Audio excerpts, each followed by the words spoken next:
asalaamaaleykum wa rahmatullah wa barakaatuhu mbokki internet yi tey ñu ngi ñëw benn yoon léegi ñu indil benn secret bu am solo lool secret boo xam ne yaakaar naa ne yi ñuy joxe fii lu jafe la ngeen koy gis. lii nag day jëm ci wàllu lii bi ngeen ko gisee yaakaar naa di ngeen ko xàmmee lii dañuy wax soccu, waaye nag du soccu yi ngeen xam. soccu bi soccu bu am solo la, moo nekk ñi xaw na jafe nag, waaye mbir mu am solo la, surtout si ñi nga xam ne dañuy yëngatu ci wàllu wax wala ñi nga xam ne dañuy jokkalante ak ay nit ci téléphone, moo xam ci kàddu.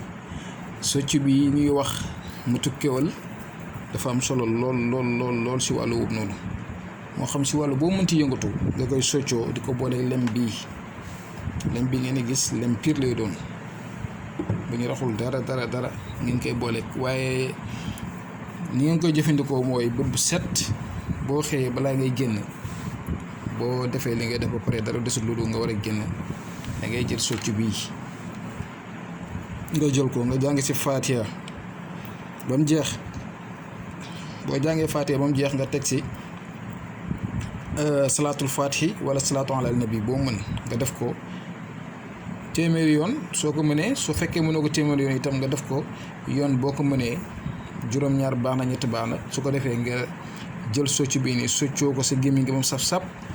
soo paree na nga jël lem bii nii guux si tuuti rek, da ngay jël guux si sa gémmiñ tuuti si lem bi. soo paree nag nga génn nga dem. waaye nag soccu bi nag su boobaa day ànd ak yow, ndaxte soccu bi mu nga ko def bët bu set booy génn di dem rek. li ma leen wax noonu suba gi ngeen koy def, mais mun naa sax seen gémmiñ bi ku koy jëfandikoo di nga gis li ma lay wax, ndax dana tax doo soof nit ñi. soo waxee nit ñi dañ la déglu, dañ la bàyyi xel, te sa kàllaama sa kàddu dina am solo lool si nit yi. kon ñu ngi yemandigum fii tey lu gàtt li leen indi loon te am solo lool mooy lem bi ak soccu bi.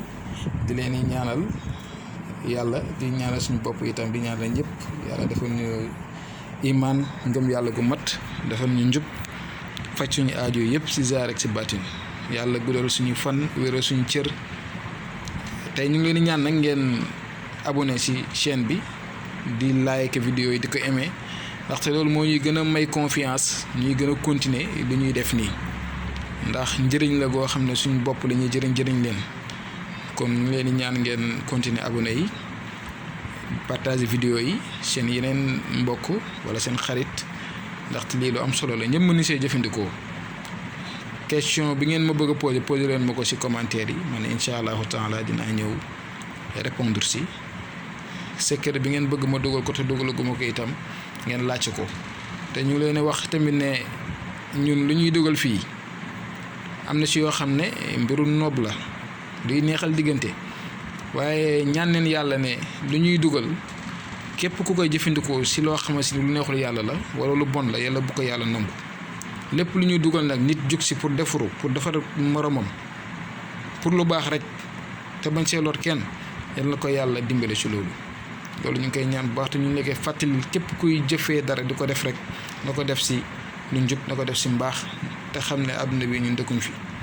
kon nag maa ngi yemagum fii, di leen di bàyyee ba beneen yoon incha allah.